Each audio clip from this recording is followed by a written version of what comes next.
The story starts with an execution scene and Gabamara narrates us, the art of beheading. It calls for a supreme level of skills. The guy behind asks Gabamaru, any last words? The necks of those with exceedingly tough vertebrae and muscles cannot be sliced off so easily. Gabamaru don't reply and thinks a single, clean severing is all the more exacting a task. More commonly, the neck is chopped countless times in succession. Indeed, the spectacle at the execution chamber was not for the faint of heart. A moment after that we hear a slicing noise. The guy in green yells, "I told you, stop resisting." And the guy holding sword is confused and mutters the words, "The blade, could it be, is he using ninjutsu again?" While our hero keeps thinking, why can't I die? No, why won't I die? I've got no attachment to living. Up till this point, I've killed a truly disastrous number of people.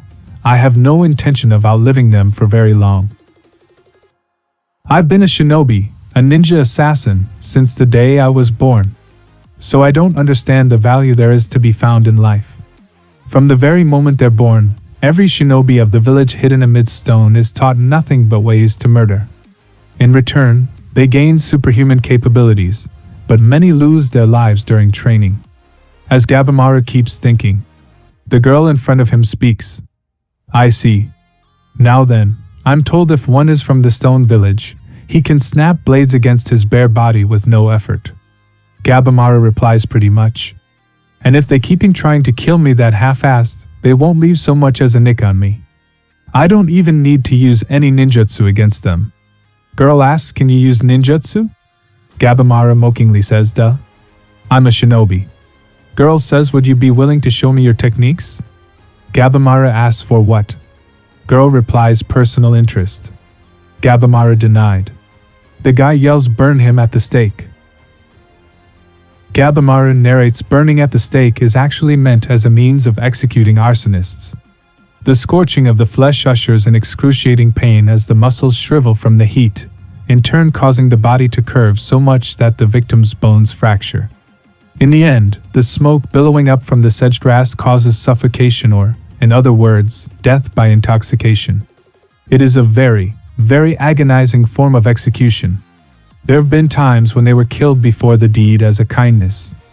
And the rope breaks which was tied to keep hold of Gabamaru. Gabamaru apologized, saying, I'm not really trying to hold out or anything.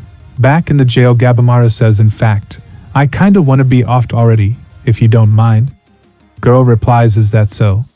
Gabamaru asks the girl, by the way, if you can't look at me like this, then would you give me some clothes here? Like, come on. Girl says, it's my duty to compile a record of investigation.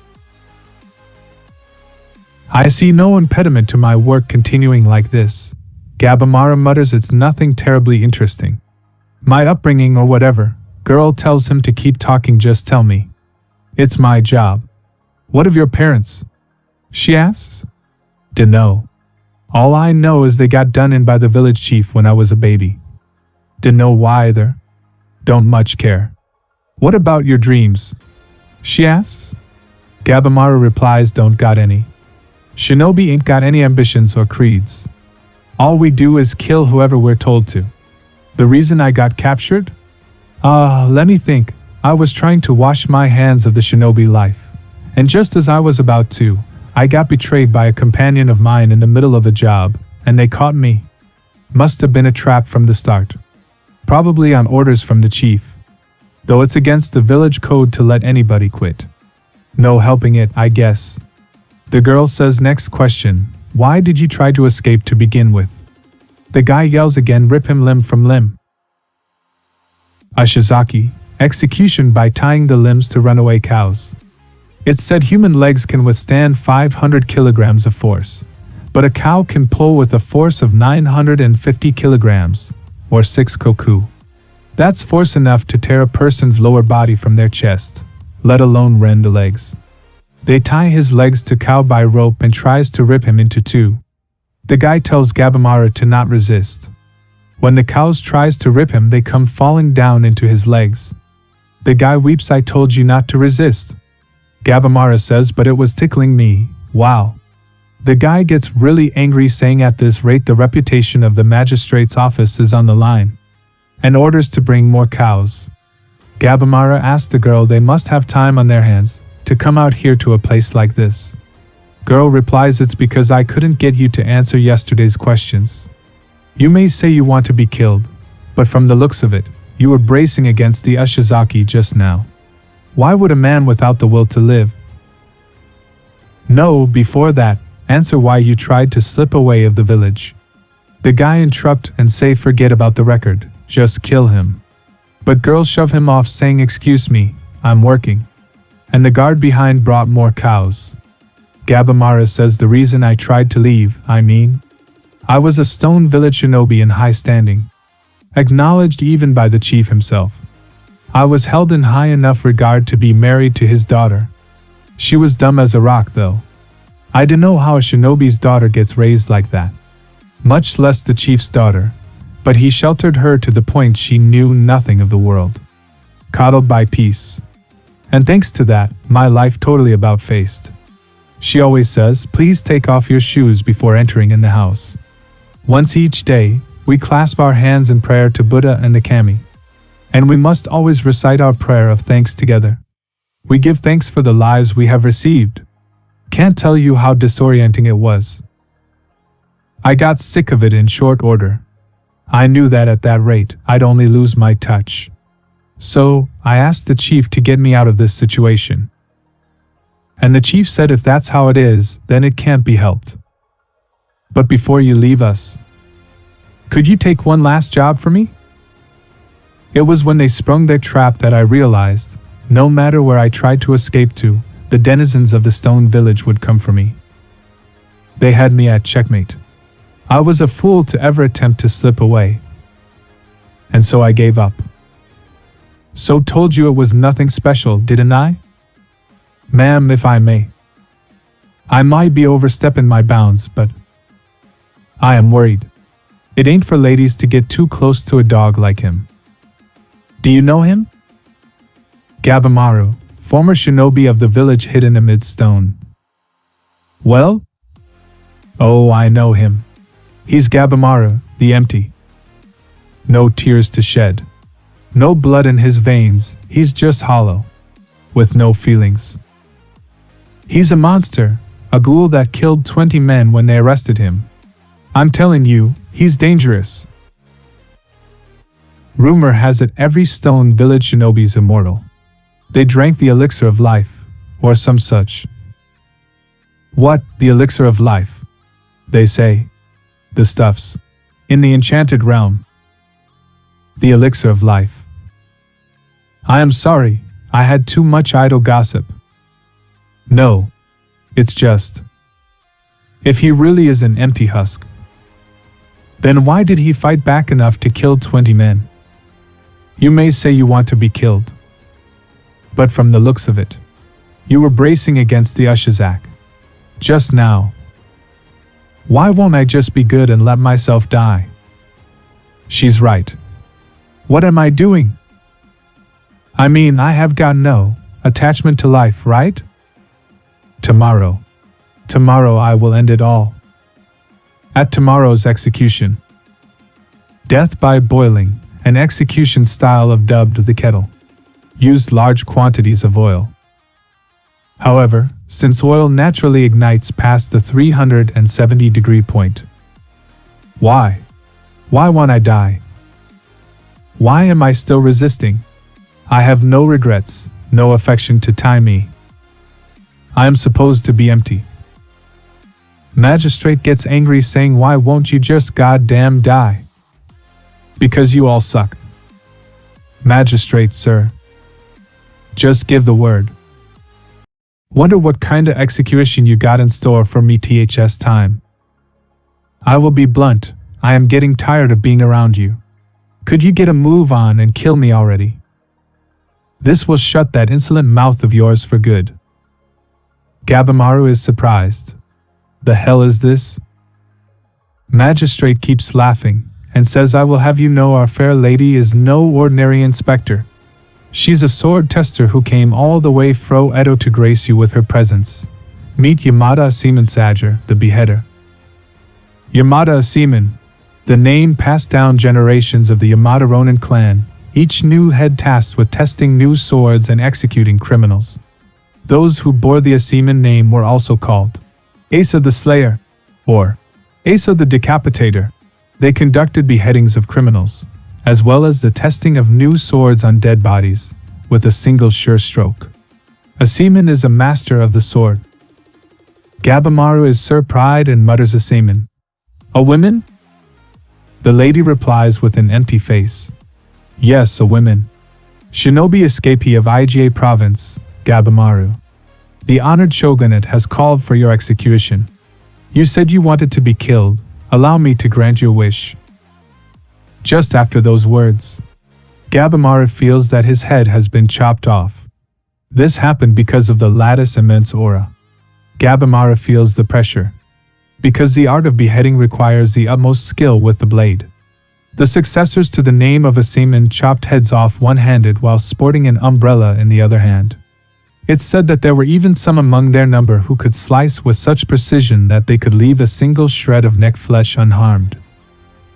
No, Gabimaru knows that woman is real deal.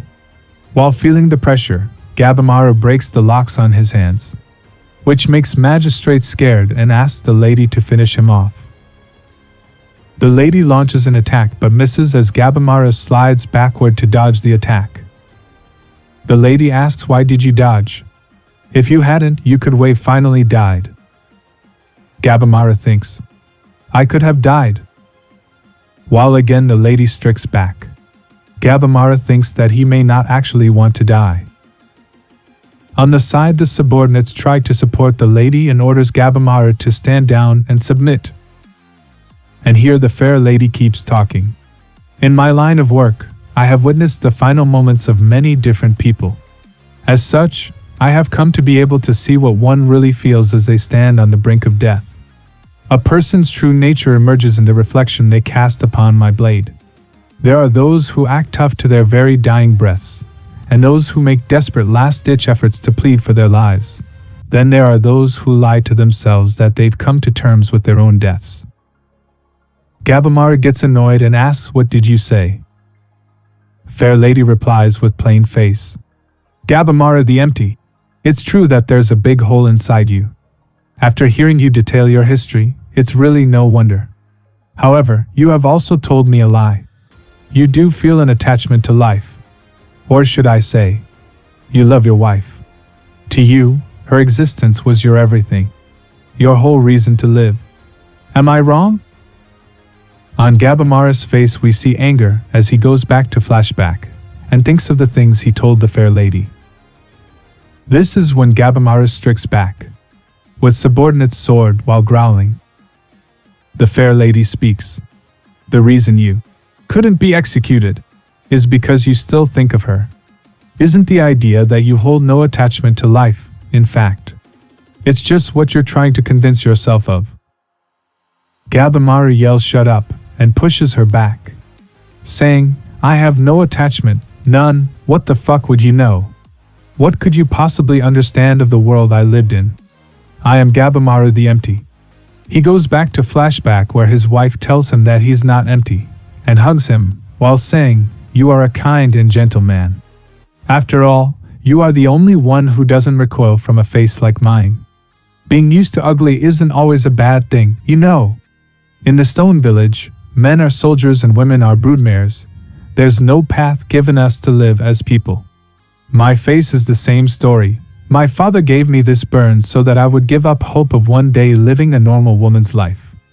But people's hearts don't roll over and die so easily. The wife kisses Gabimaru, which makes Gabimaru flutters. Well, what was that?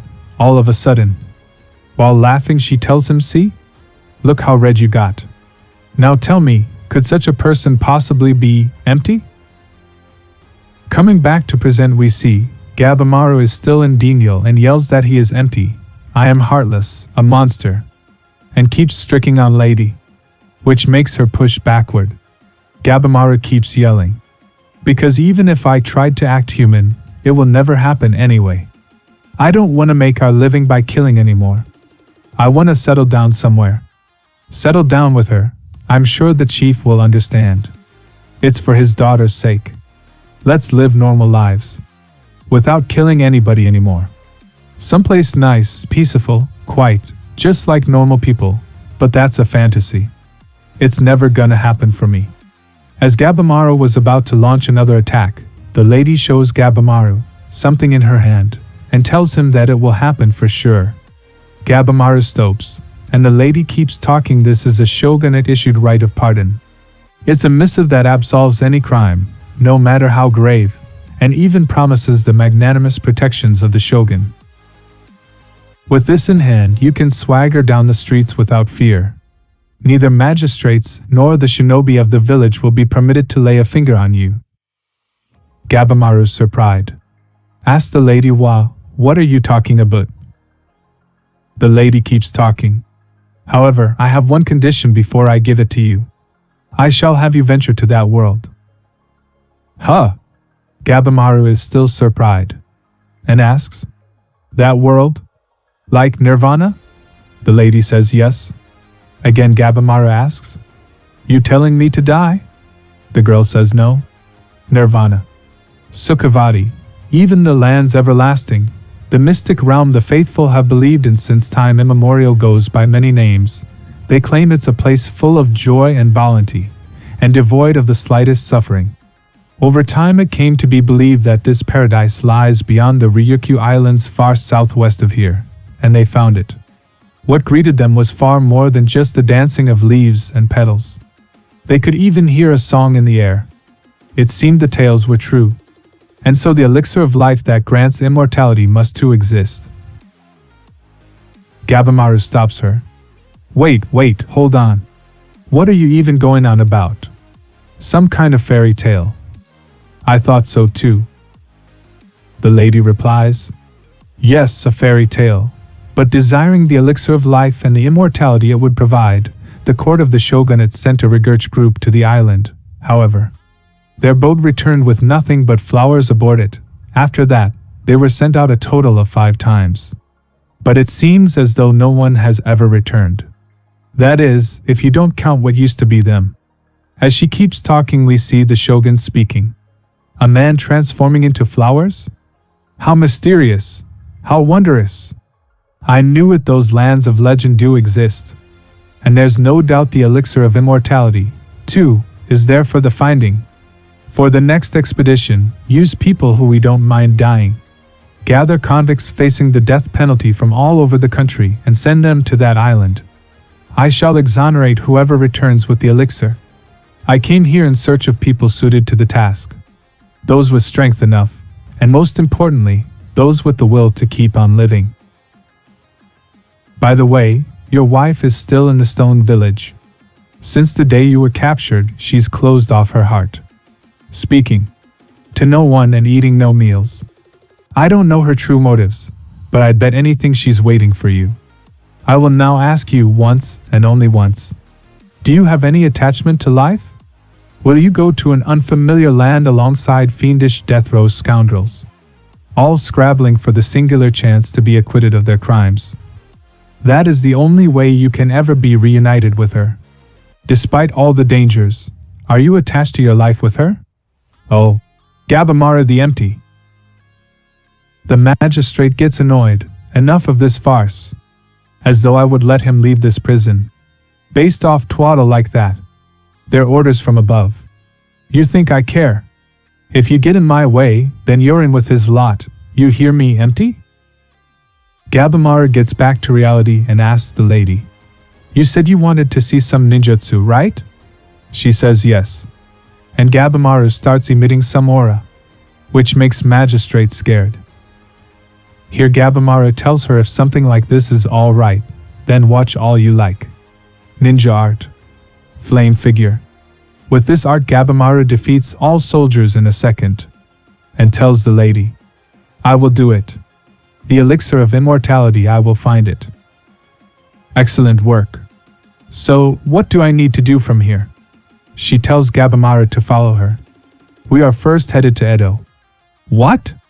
Gabimaru screams. Shouldn't we just, go straight to the island? Why detour? The lady tells him, so if you don't like it, we can just drop this. Gabamaru replies, okay, I will do it. If it's come to this, they'll do anything. An unfamiliar land? Death row convicts? None of that matters. I'm gonna come back alive. I swear it. I am coming back for you. This is where the chapter ends. I hope you liked it. If you want me to continue this series, then kindly like, share, subscribe, and comment in the comment box. Thank you for your support. See you next time.